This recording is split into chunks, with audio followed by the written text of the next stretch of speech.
Okay, a pleasant afternoon to everybody, and again, welcome to our GIS Conversations webinar for this month.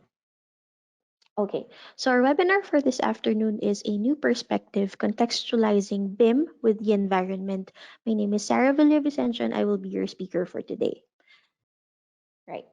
So before I start off with BIM or with the content, let me first quickly mention our agenda for this afternoon. So I'll be covering some parts or introduction to GIS. We will also be defining BIM, a quick look on the component or what makes up a BIM model. And then we will be looking at the integration or um, the combination of these two technology platforms, which is Geo BIM.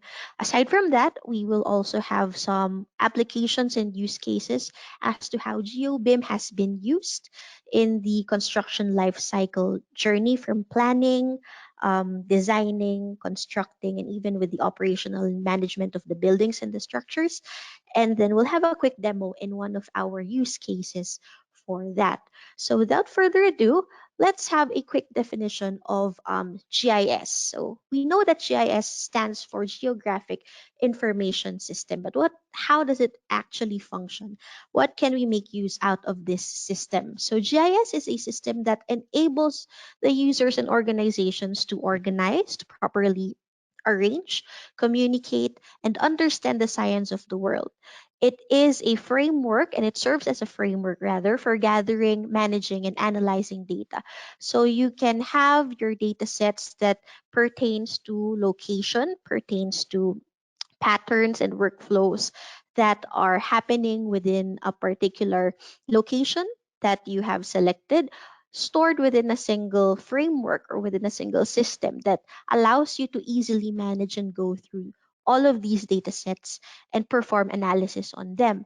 Aside from that, GIS also connects people to systems of both hardware and software. So as you can see here in GIS, we usually define five key components in order for one system to be deployed properly or for it to be really powerful to harness um, uh, what a particular GIS can do for you. So, of course, you need to have both the hardware and the software.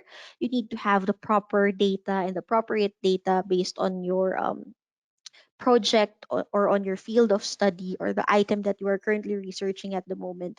But aside from that, people also need to be involved and connected within these three key components because without your users, who would be the driving force, the key force in analyzing and looking out for patterns and generating and streamlining workflows within your organizations, you won't be able to fully utilize your geographic information systems in place. Now, aside from that, your GIS also allows you to organize layers from both 2D and 3D maps, and they are coming from different types of information, and it allows you to visualize in these two platforms. So, previously, we have only known of GIS to be something that's 2D, just a planar map that gives you where your site is, allows you to construct your real world objects and draw them as points, lines, or polygons within your map. But as we are progressing through the digital age, especially with the rise of digital twin, with the digitalization of most of our workflows and systems in our organizations and departments, a need for 3D visualization has really come into a very strong front of GIS. So now we can work not just with 2D maps and 2D objects, but also integrate them within existing 3D models and 3D scenes, as we refer to them here in Esri. Now, it also allows you to integrate your existing business workflows and conduct spatial analysis and visual analysis within your study area or your project area. So, of course, through the use of maps, through the use of the different visualization tools, both online and offline, and it also allows you to show real-time information. You can also integrate your existing business workflows and deduce patterns and arising phenomena within your area of interest as well as the surrounding environment of it. And then finally, A GIS allows the users to derive deeper insights into data to make smarter decisions. So, as you build your data portfolio, as you collect more information about the project site, for example, that you are building and the surrounding areas that make up your site.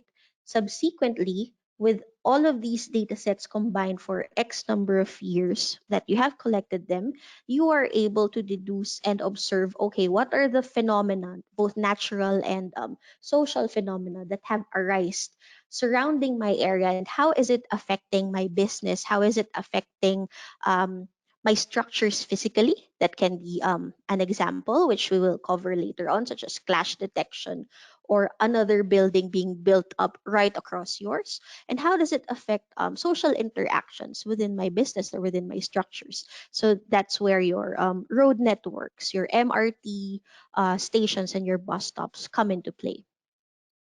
Okay. Before I proceed with usage of GIS, I'm so sorry I forgot. As I move along the presentation, please do feel free to ask your questions if you have any. So in the Go to Webinar panel, the small window on your screen, you should have a questions pane or the chat pane. Um, I can read through the messages that you have, but then we will only address them at the end of the presentation. So if you have any questions, something that you would like to ask, just feel free to type them within the GoToWebinar platform. Okay, moving back to our presentation. Now, let's have a look at some of the common usages or common use of GIS. Of course, we are not just limited to the items that I have listed here, but these are the common patterns that we observe and the trends that we observe on how most of our clients have used GIS. So, of course, first is it usually helps the organization or the users to identify problems through patterns and trends, which is what I have just mentioned earlier. It can be something that has built up through the collection of your data from, say, 10 to 20 years. It can also be something new that is arising based on the changes that has happened within your project area or the areas surrounding it. Now, as you monitor or see these patterns and trends, you can also visualize and record those visualizations over time, the changes that have happened over time. Now, real-time situational awareness is also allowed in GIS, or is also enabled in GIS rather, which enables you to analyze the impact of these changes in real time and make sufficient decisions regarding these changes that are happening. Now, forecast events based on related data and parameters can also be deduced within your GIS or from your GIS rather. You can also identify areas of need that you would need to prioritize or focus your efforts from once you have, for example, forecasted these events happening, and then understand succeeding trends and contributing factors as to how these changes have happened within your project area. Okay, so if we look at the actual applications of GIS or some of the use cases that Esri has implemented in terms of the different project implementations and deliveries that we have had, here are just some of the examples. Of course, you have your situational awareness, real-time monitoring of how your area, how your building, your facility site is being maintained at the moment, the movement of goods and services within your site. That's one. Another is construction progress monitoring. So this is where you can make use of the power of GIS to showcase and visualize change through time. So we'll talk about this more later on in one of our actual use cases wherein you can actually monitor if you are on schedule based on what's happening on the ground and what was scheduled in your contract and your plans and designs.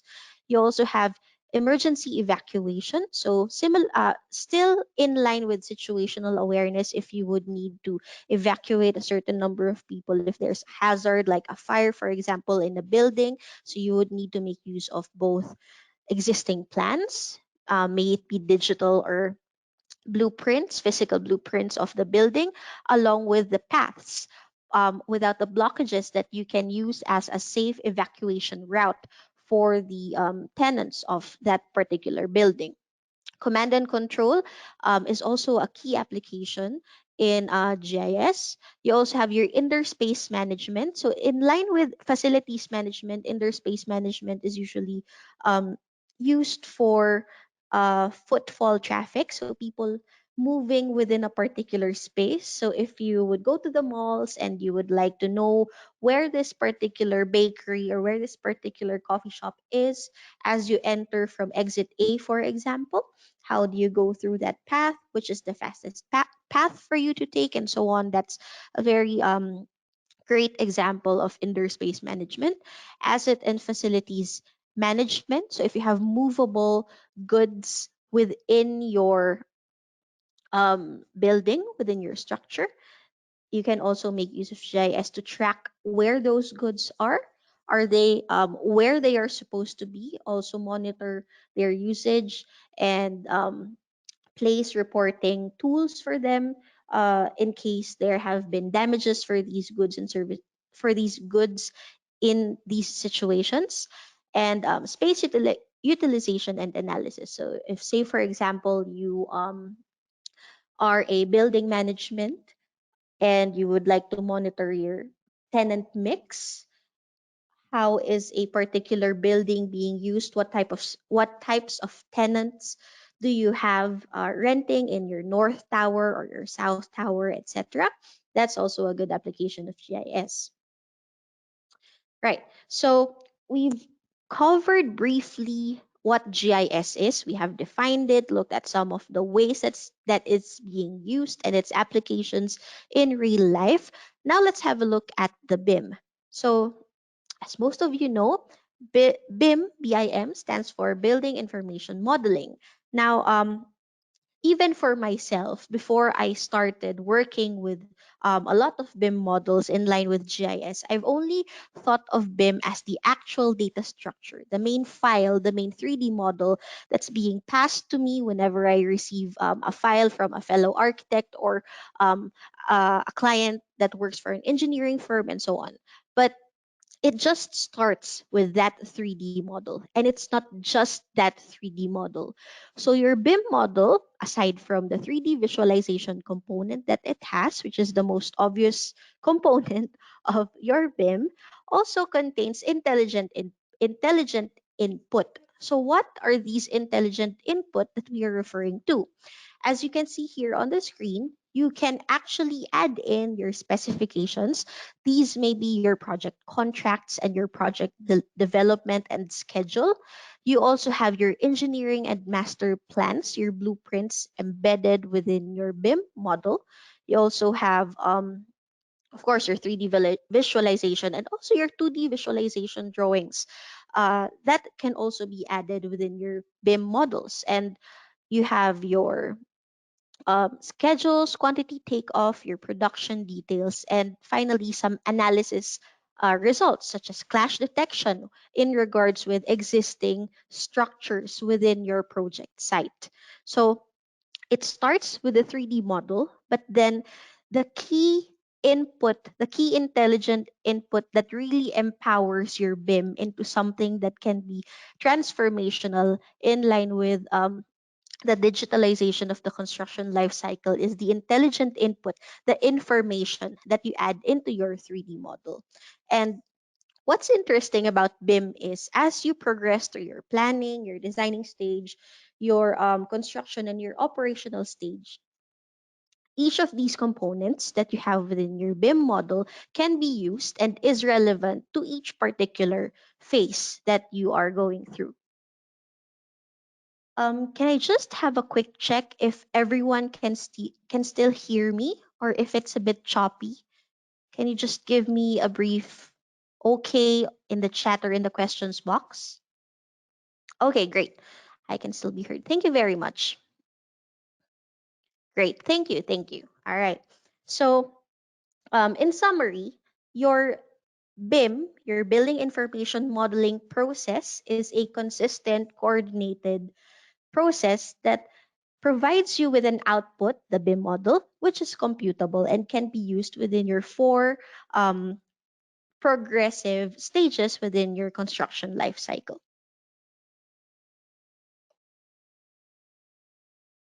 Okay, so much as how we have defined what GIS stands for, let's also have a working definition for BIM. So I've mentioned this earlier.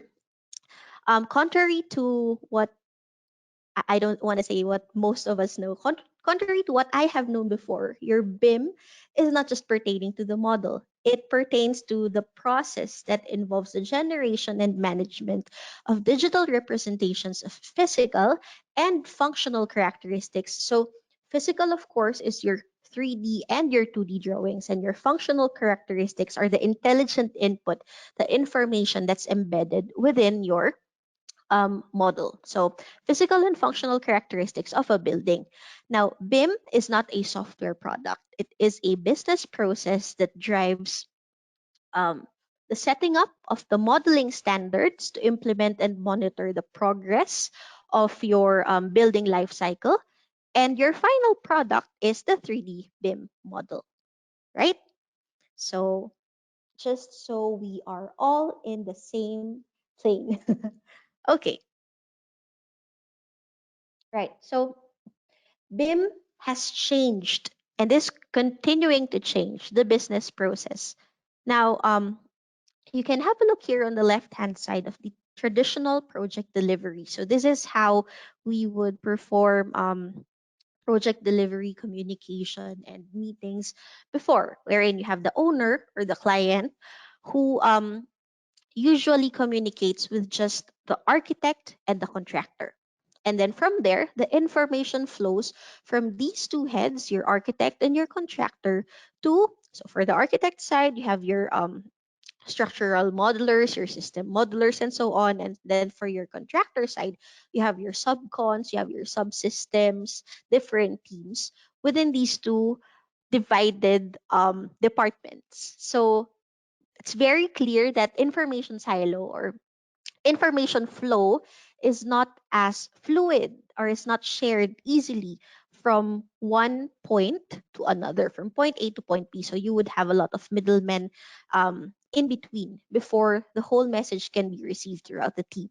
Now, BIM has changed the face of project delivery. Hence, you have your integrated project delivery right here on your right hand side, wherein you have the shared platform, which is your BIM model, your 3D BIM model, which can then be accessed by everybody. Can be accessed by the owner, by your civil engineers, your architects, structural engineers, your construction managers, etc.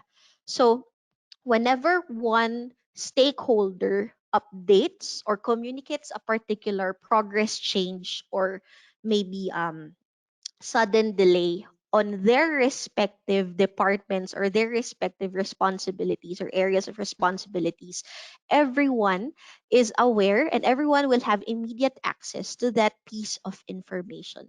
Hence, your delivery, hence time in essence, um, will be sped up. So you will have faster turnarounds in terms of communications. Again, if there are sudden changes that need to be communicated and updated from one department to another, everyone will be in the loop. No one is kept in the dark with this integrated project delivery model. Okay.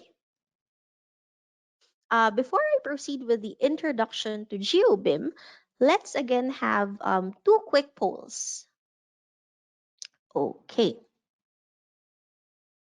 Okay, so have you heard of the term GeoBIM before, or is this the first time you're hearing of it? Okay, so let's have a look. Right, so about 71% have not heard the term GeoBIM before, so this is probably the first time they're hearing about it, and then about 29-30% have heard of it before. Okay, so it's very fitting that we are introducing the term GeoBIM to everybody this afternoon. Now, before I go ahead with that, I have our final poll for today, right? Okay, so please choose the products that you have used before. So I think if you also have heard of the products before, you can also choose them. You can choose more than one from the list. So you have ArcGIS Pro, you have Autodesk Revit, you have InfraWorks, Civil 3D, and then ArcGIS Online and ArcGIS Enterprise. Let's have a look at our results. Right, so I think a big chunk of the group is aware of both ArcGIS Pro and Revit, both at 59%. 7% only for Autodesk InfraWorks. A great deal as well for Autodesk Civil 3D, and then about 26% for ArcGIS Online, ArcGIS Enterprise. So yes, a very good mix because we have quite equal I would say product knowledge for both the GIS component, which is ArcGIS Pro, and then the BIM component, which is Revit and Civil 3D. Okay, thank you very much for participating in those polls. Now let's go ahead and have a definition, a working definition for GeoBIM. So majority of us have heard of GeoBIM for the first time for today. Now, what is GeoBIM? GeoBIM is the seamless integration of your GIS and your BIM technologies into one platform. So this GeoBIM allows a combined approach, or it is a combined approach that allows all of your project data from both your GIS side and your BIM side, as well as your solutions and your workflows embedded in those from both technologies to be viewed and evaluated within one central portal. Now, what particular data sets or project data can be used with this GeoBIM? So if you have any 2D or 3D imagery data sets, your orthographic photos, your satellite images, they can easily be made use of and used within GeoBIM in order to help out your construction life cycle from planning to operation and maintenance. If you have any geological data, so this can pertain to slope of land within your project site.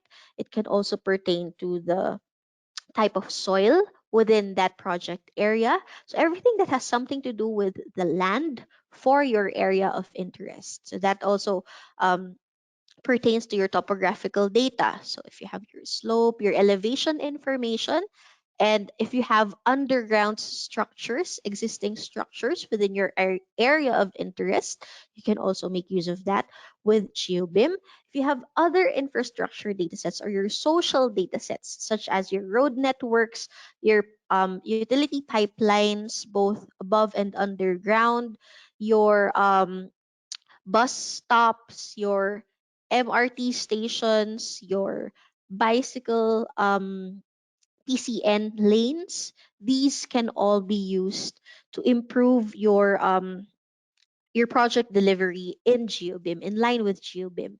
Environmental data. So this pertains to any existing structures and objects that surrounds your project area. So of course, this counts for the existing buildings within, say, 5 kilometer buffer zone from your AOI, your area of interest. It can be the trees that surrounds your building as well, and other flora that surrounds your building. Um, Key infrastructures. So these can be malls within driving times from your area of interest. These can be schools. These can be um, uh, supermarkets surrounding your project site and area of interest as well. And of course, your building information model, so pertaining to the building surrounding it, for example, and to the actual structure that you're planning to build in that project site. So this integration of technologies has emerged over the last few years and is still emerging, particularly in the sector of architecture, engineering, and construction. Now let's have a look at let's have a shift in terms of the thought leadership. Just have a quick look at the interoperability of GIS and BIM. So BIM offers a detailed 3D visualization and the ability to organize huge volumes of data related to buildings, as we have defined earlier. Whereas GIS is a highly customizable platform that is well equipped to be used for analysis and ideal for projects in a multi-site and spatially distributed environment. So with these two powerhouses combining together and allows a seamless flow of information between one platform to another, it empowers and it enables the users to not just get to know the structure that they are trying to build, the physical building that they would like to construct, but also the surrounding factors and how those surrounding factors can affect each particular phase of your building. So, from your planning to designing to construct to building and to the operational side. So, by making use of Geo BIM, the combination of these two platforms, you can smartly plan for and look out for possible effects once you have constructed a particular height of the building, or once you have implemented um, a safe zone or a buffer zone from the roads to your actual project site.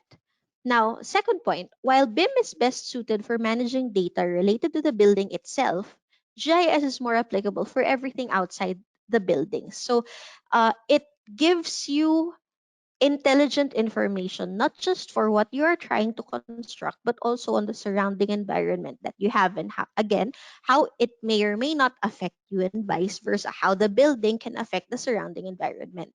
So, finally, with the interoperability of GIS and BIM, GeoBIM will contextualize your building models within their respective environments.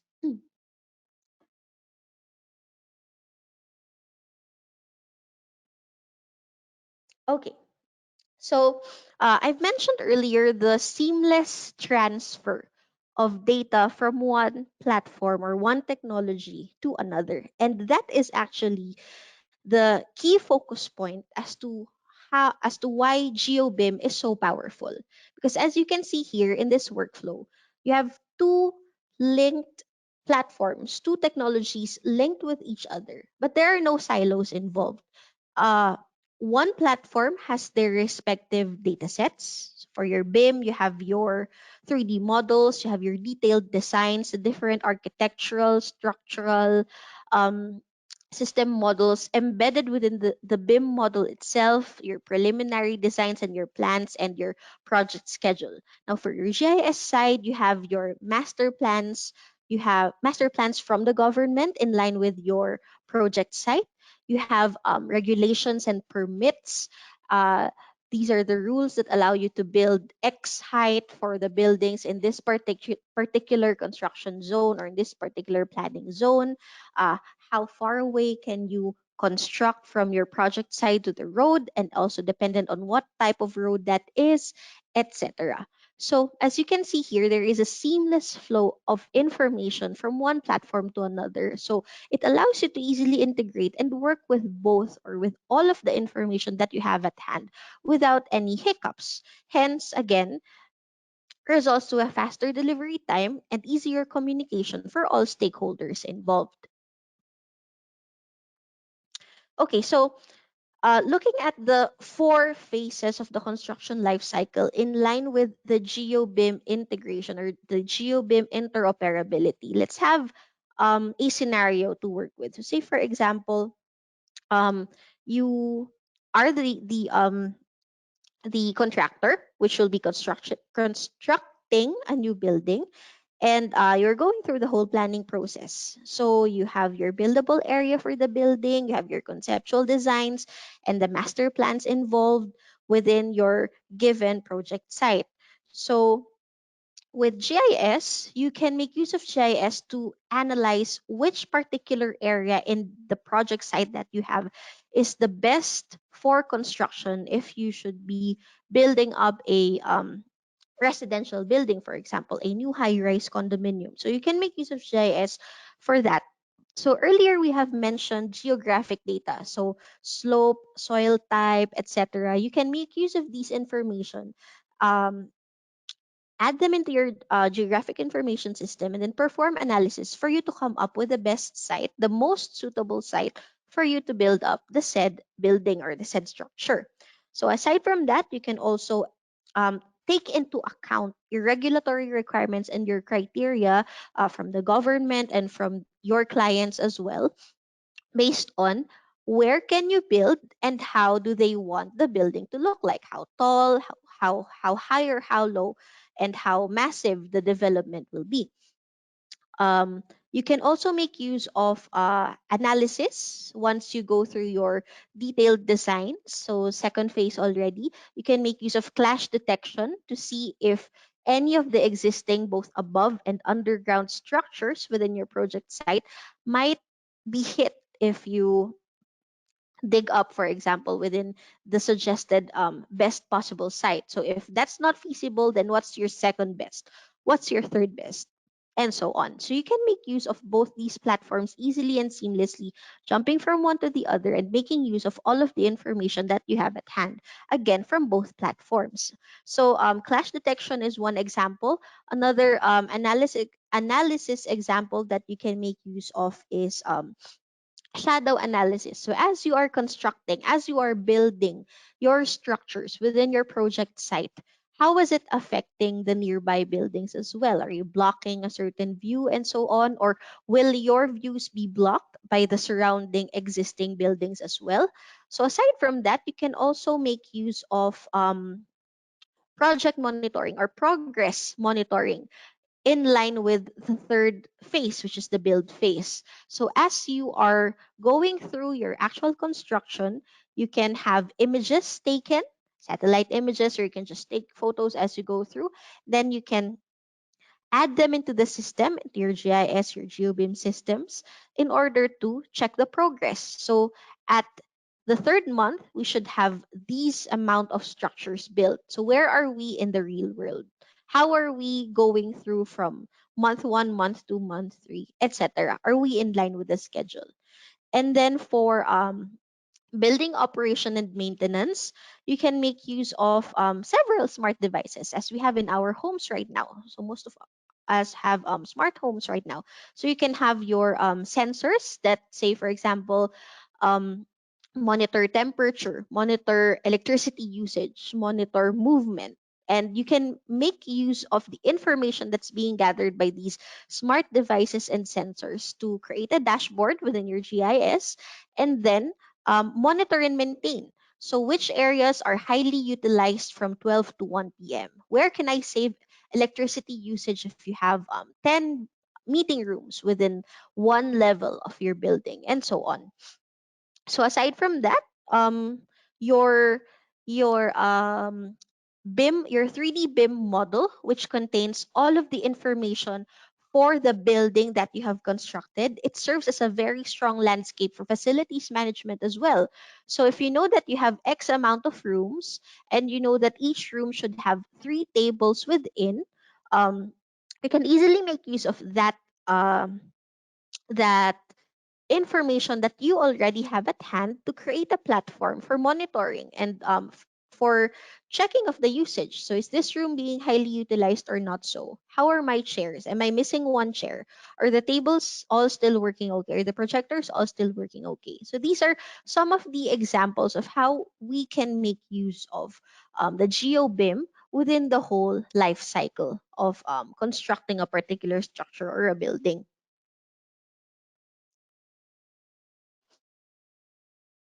Okay, so let's now have a quick look of some of the applications of GeoBIM.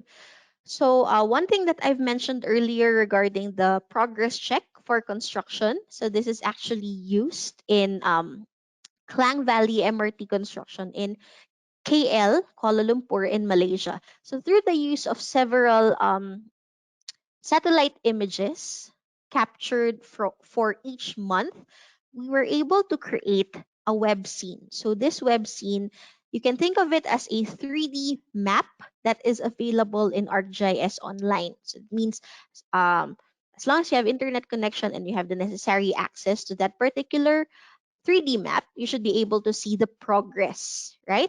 So as you can see on the upper right-hand corner of the playing video screen, you have their layers, which you can turn on and turn off to check the progress for month 1, for month 2, month 3, month 4, etc. So this is a very good showcase of how Geo BIM is used in the construction life cycle.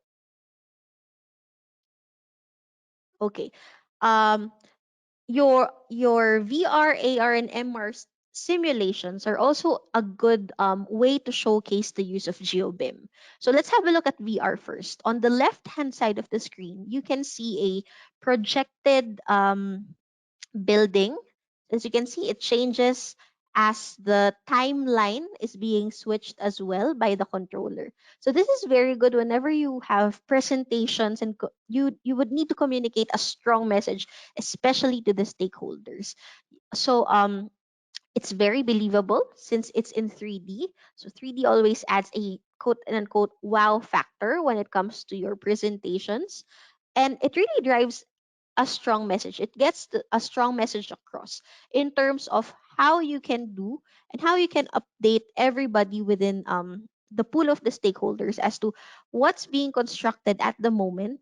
This is the plan. Where are we once we hit Mark 1, Mark 2, Mark 3, etc. Now, for AR, you can make use of your 2D CAD designs, your 2D CAD blueprints, and then embed them within your GIS platform so that you can project them in real life.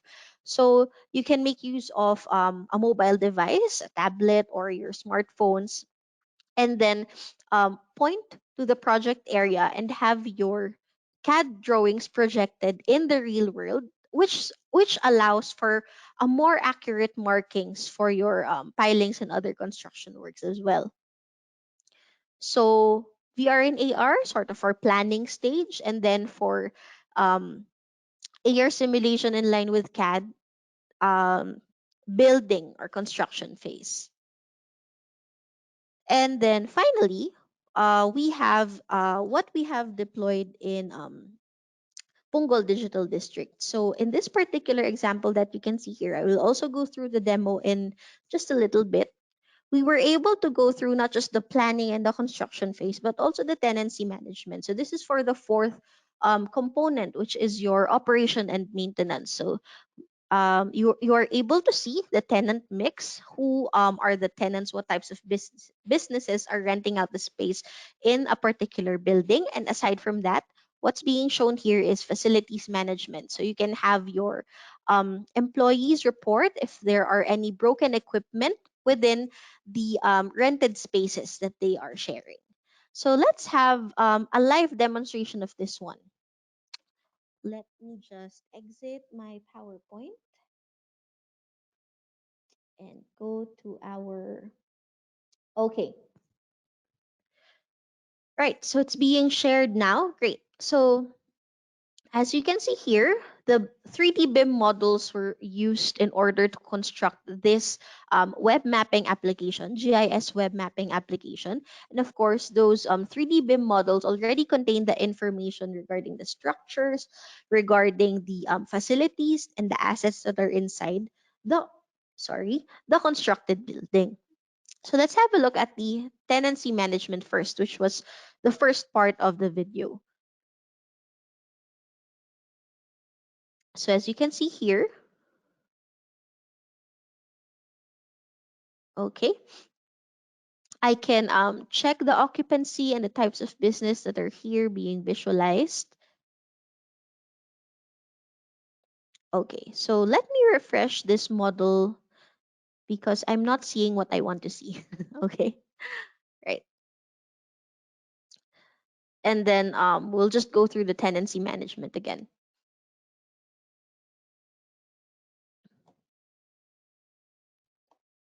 Let's wait for the structures to load up.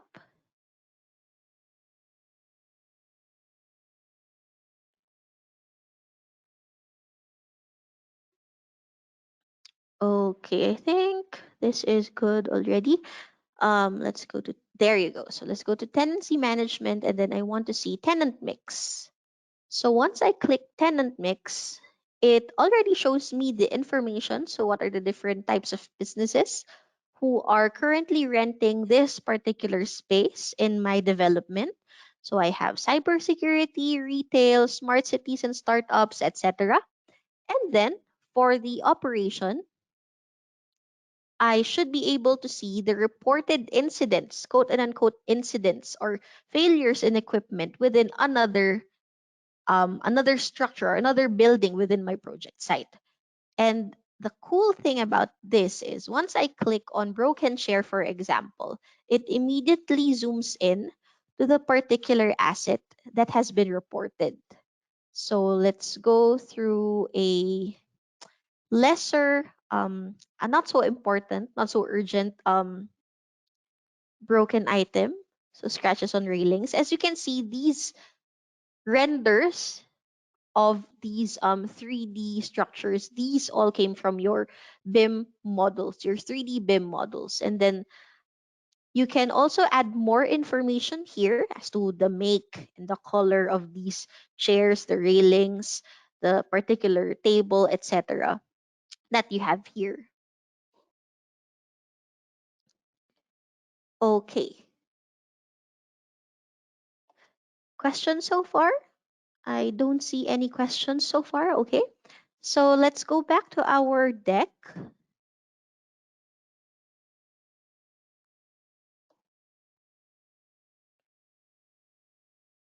Okay. Now, to close, in summary, as I've shown earlier, your Geo BIM or the integration of your GIS and BIM can empower every stage of your construction life cycle, from planning, designing, building, and operating.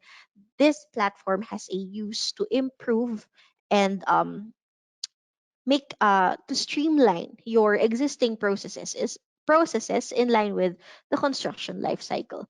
So it delivers increasingly complex projects in much lesser time through the removal of the old project delivery and with the use of the integrated project delivery model that we have shown earlier. And through that, you can see that the flow of information between one platform to another, one technology platform to another, is seamless, hence removing the restraints and silos as well.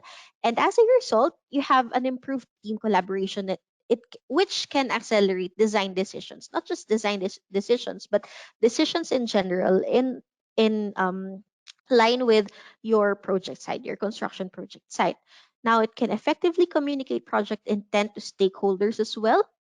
It allows you to build context models enriched with GIS data, and it delivers an enhanced project insight through 3D visualization as well. And you can accelerate regulatory approvals because, again, you have better communication and team collaboration within.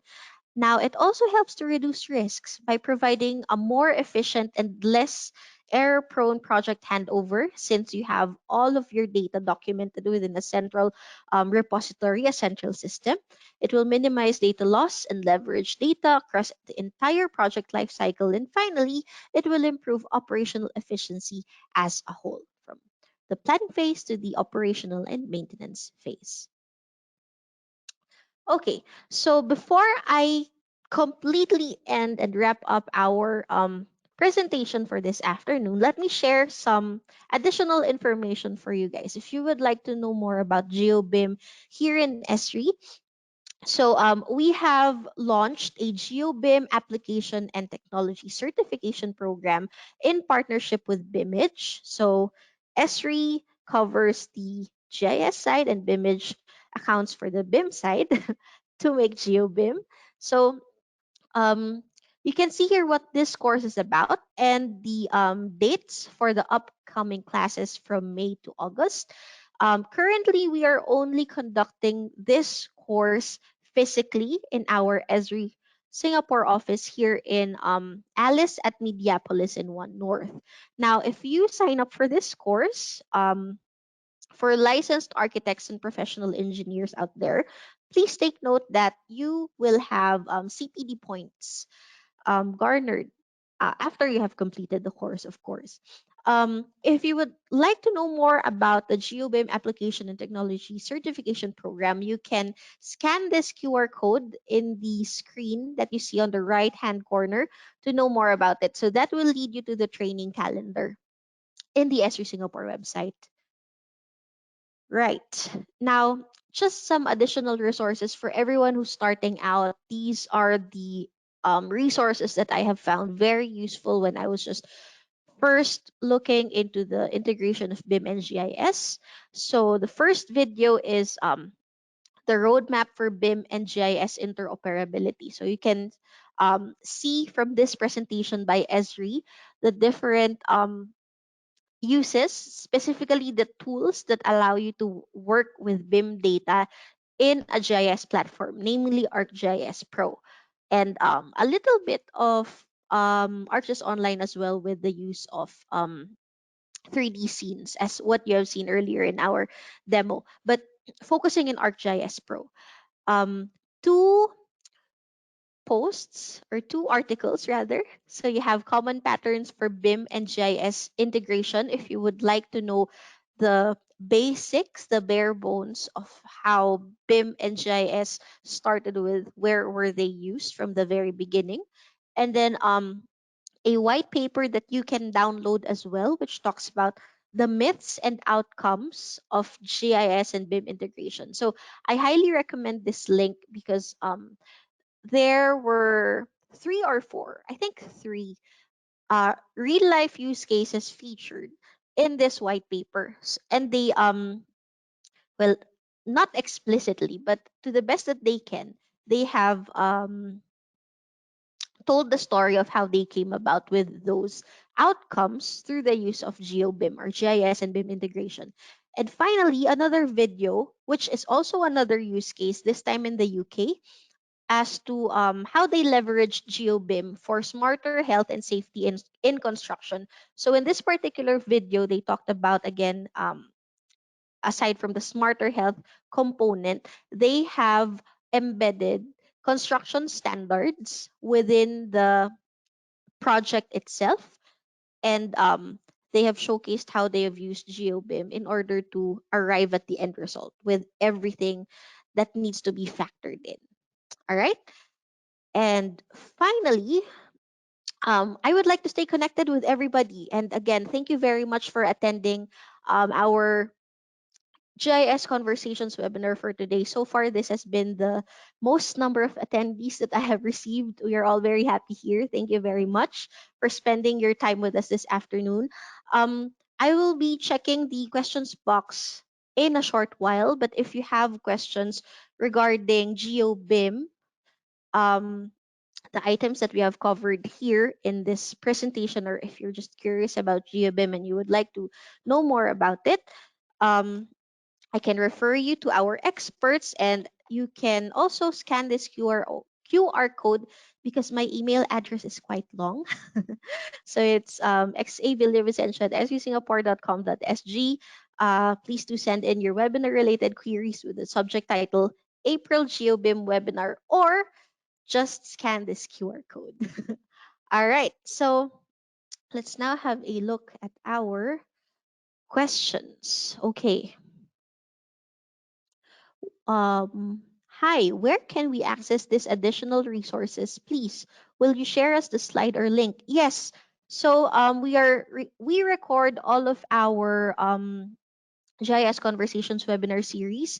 So you can have a look at the Esri Singapore webinar library next week, midweek probably, the earliest. We will be uploading a PDF copy of this slide deck.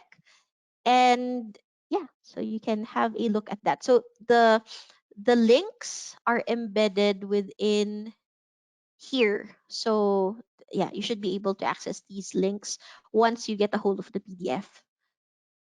The links are not live. Okay, I will make sure that they are live later once the PDF has been shared. um, please send email.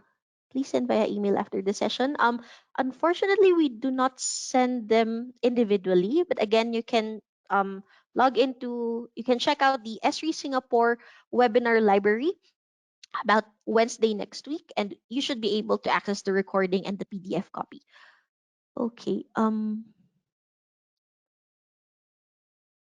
What file format is the import? Um, what file format is the import? Are you asking about what file formats can be used in ArcGIS Pro? Okay, if that's the question, you can make use of your CAD files. You can make use of your, again, your 3D BIM models um, within ArcGIS Pro. So no conversion whatsoever is needed. You just need to drag and drop it, and you should be able to view your BIM models and your CAD drawings as well in your 2D map or in your 3D map in ArcGIS Pro. However, I need to caution you because if the model or the drawing from BIM and CAD that you are trying to add into ArcGIS Pro does not contain a coordinate system, so that means it doesn't have the necessary X and Y origins embedded in that file, um, the file will still be added, but they won't be where they should be on the surface of the earth. So if the file should be sitting in one north in Mediapolis, but unfortunately it didn't have the BIM or the CAD drawing didn't have the necessary coordinate system as VY21 for Singapore. Um, it won't fit. So technically, it's still within the project, the ArcGIS Pro project, but you would need to perform additional steps in order to map it to where it should be on the ground. Okay, so if you do not have any more questions, it's almost time, so it's 3:55. Again, on behalf of everyone here at Esri Singapore, I would like to thank you all for attending our GIS Conversations webinar for this month. Do look out for our upcoming webinar in May. Um, that should be about CAD. So that should be talking about CAD, still within the realm of Geo BIM, but then focusing more on CAD. Okay. Oh, okay. So we will be sharing the recordings in 2 to 3 days. So you can check out the S3 Singapore webinar library in 2 to 3 days.